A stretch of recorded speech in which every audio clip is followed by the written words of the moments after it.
உலகமெங்கும் இருக்கும் நமது மார்ஸ் மீடியா நேயர்கள் உள்பட நமது சேனலை விரும்பி ரசித்து பார்த்து கொண்டிருக்கும் உலக அன்பர்கள் அனைவருக்கும் ஜோதிட குருஜியின் இனிய வணக்கங்கள், வாழ்த்துக்கள், ஆசீர்வாதங்கள். இந்த பதிவில் நம்ம என்ன பார்க்க போகிறோம் அப்படின்னா, அக்னி நட்சத்திரம் அப்படின்னா என்ன, எதனால் அந்த அக்னி நட்சத்திரம்னு பேர் வந்தது.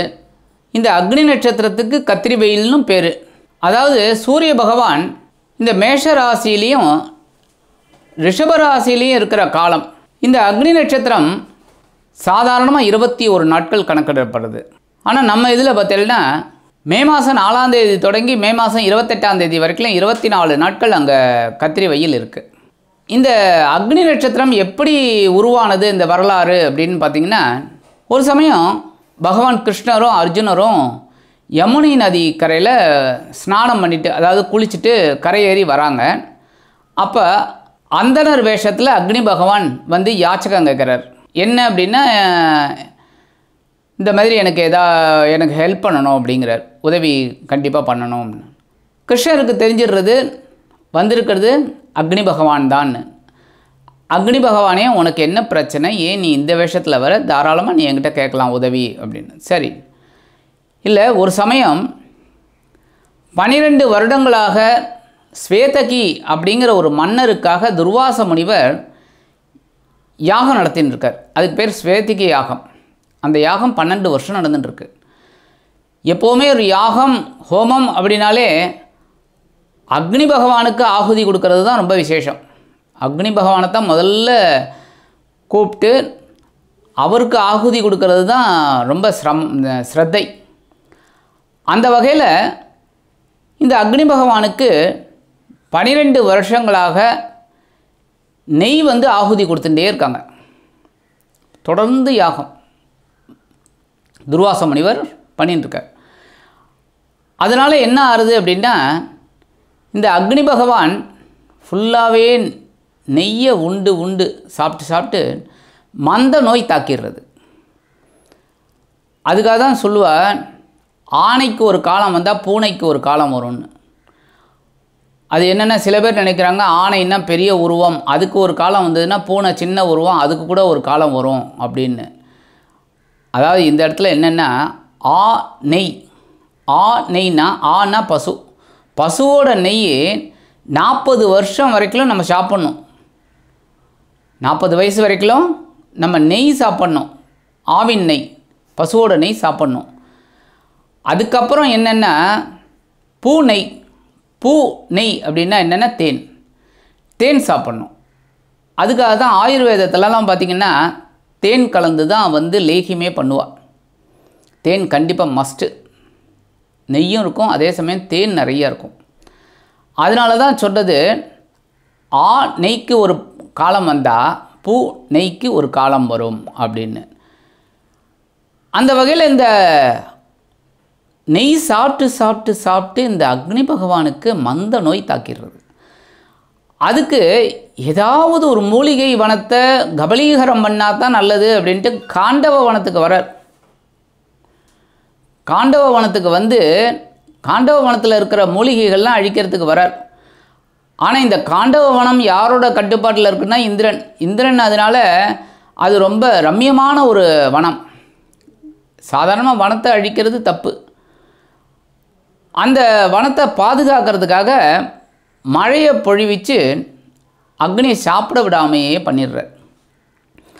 ஆனால் இந்த அக்னி பகவானுக்கு அந்த காண்டவ வனத்தை சாப்பிட்டா தான் அந்த மந்த நோய் தீரும். வேறு எது சாப்பிட்டாலும் சரி வராது.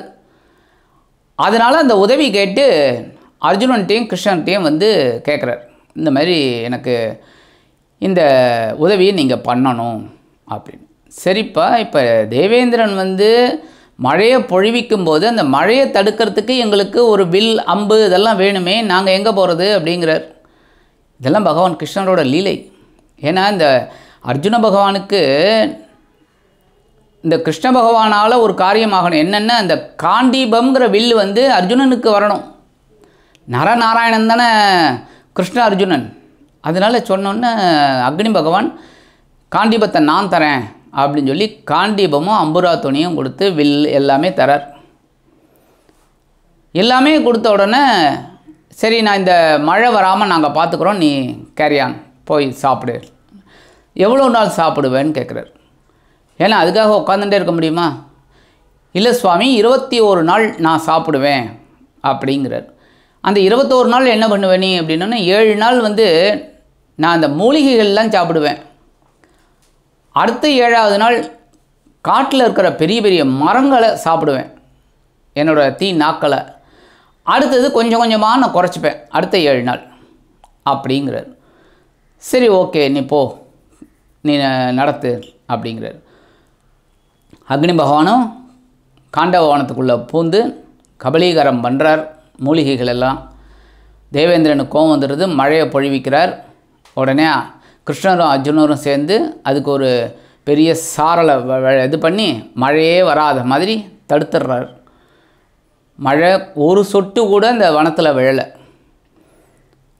பகவான் அக்னிக்கு ரொம்ப சந்தோஷம்.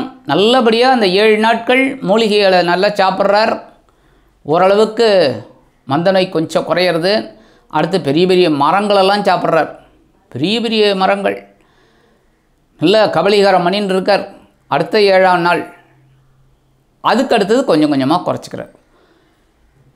21 நாள் முடிஞ்சோடனே நேராக பகவான் கிருஷ்ணருக்கு சரண்டர் ஆகி, ரொம்ப சந்தோஷம், இந்த மாதிரி என்னோடய மந்த நோய் அகன்றெடுத்து நீங்கள் இவ்வளோ தூரம் பண்ணினதுக்கு ரொம்ப நன்றி. அதே சமயம் இந்த காண்டீபத்தை அர்ஜுனனே வச்சுக்கட்டும் அப்படின்னு சொல்லி அர்ஜுனனுக்கு அதை வழங்கிட்டு அக்னி பகவான் மறைஞ்சுடுறார்.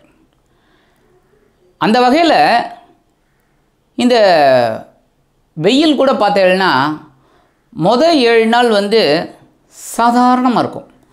இந்த 4ஆம் தேதியிலேருந்து 11ஆம் தேதி வரைக்கும் அப்படியே கொஞ்சம் பாருங்கள், ஒரு 7 நாள் 8 நாள் சாதாரணமாக இருக்கும். வெயில் பெரிய லெவலில் இருக்காது. நமக்கு பெரிய வெயில், ஆனால் செல்சியஸ்னு பார்த்திங்கன்னா சாதாரணமாக இருக்கும். அடுத்தது பார்த்திங்கன்னா உஷ்ணமாக இருக்கும். அந்த 14 அந்த 7 நாள் 8 நாள் முடிஞ்சதுக்கப்புறம் பார்த்திங்கன்னா அடுத்த மிடில் 7 days 8 days ரொம்ப ஹையாக இருக்கும், ஜாஸ்தி. அதுதான் அந்த மரத்தை அவர் சாப்பிட்றார். அடுத்தது கொஞ்சம் கொஞ்சமாக குறையும். 28ஆம் தேதி அக்னி நட்சத்திரம் விடைபெற்றுதும். இது பார்த்தீங்கன்னா சயின்டிஃபிக்காக இந்த பூமிக்கும் சூரியனுக்கும் இடைப்பட்ட தூரம் குறையும். அதனால தான் மேஷத்தில் சூரிய பகவான் உச்சமடைகிறார். சூப்பராக உச்சமடைகிறதுனால தான் வெயில் ஜாஸ்தியாக இருக்குது. சாதாரணமாகவே பார்த்திங்கன்னா பங்குனி சித்திரை வைகாசி இதெல்லாம் வெயில் ஜாஸ்தியாகித்தான் ஆகிட்டுருக்கும். அதுக்கப்புறம்தான் உங்களுக்கு குறையும். ஆக இந்த அக்னி பகவான் காண்டவ வனத்தை எரித்த அந்த 24 நாட்கள் தான் அக்னி நட்சத்திரம் என்கிற கத்திரி வெயில். இப்போ அது 24 நாள் ஆயிருக்கு. சாதாரணமாக 21 நாள் கதைப்படி, பட் சயின்டிஃபிக் படி 24 நாட்கள். ஆக இந்த கத்திரி வெயிலில் நம்ம என்ன பண்ணினா ரொம்ப விசேஷம்? பூஜைகள், ஹோமங்கள், யாகங்கள் இதெல்லாம் பண்ணுறது ரொம்ப விசேஷம். அதே சமயம் இந்த ஒவ்வொரு ராசிக்காராலும் மேஷத்துலேருந்து மீனம் வரைக்கும் என்ன தானம் கொடுக்கலாம் அப்படின்னு பார்த்தீங்கன்னா, கொடை தானம் கொடுக்கலாம், செருப்பு தானம் கொடுக்கலாம், வஸ்திர தானம் கொடுக்கலாம். அதுவும் உங்களால் முடியலையா, நீர்மோர் பானகம் தாராளமாக தானம் கொடுக்கலாம், நீர்மோர் கொடுக்கலாம். இப்போ உங்கள் வீட்டுக்கு போஸ்ட்மேன், எலக்ட்ரிசிட்டிக்காரர், கேபிள்காரர் இந்த மாதிரிலாம் வராங்க பாருங்க, அவங்களுக்கெல்லாம் நீங்கள் நீர்மோர் பானகம் கொடுக்குறது ரொம்ப விசேஷம். நீர்மோர் தாராளமாக கொடுக்கலாம், வயிறு வாழ்த்தும், அக்னி குறையும். ஆக இந்த அக்னி நட்சத்திர நாள் 24 நாட்களும் நீர்மோர் விநியோகம் பண்ணுறது ரொம்ப விசேஷம். ஆக எல்லா ராசிக்காராலும் இந்த அக்னி நட்சத்திர அன்னைக்கு இந்த 24 நாட்களும் தினந்தோறும் நீர்மோர் தானம் கொடுக்கறது ரொம்ப விசேஷமான பலன்களை உங்களுக்கு கொடுக்கும். உங்களுக்கு இருக்கிற இந்த நோய் நொடிகள் இதெல்லாம் விலகும். உடல் ஆரோக்கியம் சிறப்படையும், மனசில் ஒரு சந்தோஷம் உண்டாகும், அக்னியை திருப்திப்படுத்தின ஒரு புண்ணியம் உங்களுக்கும் கிடைக்கும். அதனால் எல்லா ராசிக்காராலும் இந்த அக்னி நட்சத்திரமான 24 நாட்களும் நீர்மோர் தானம் செய்கிறது ரொம்ப விசேஷம். தாராளமாக செஞ்சு நம்மளோட சந்ததிகளும் நன்னா இருக்கணும், நம்மளும் நன்னா இருக்கணும் அப்படின்னு சொல்லி இந்த கதையை கேட்ட அனைவருக்கும் இறைவனோட அருள் பரிபூர்ணமாக கிடைக்கணும் அப்படின்னு சொல்லி வேண்டிட்டு இந்த பதிவை நிறைவு செய்கிறேன். வணக்கம்.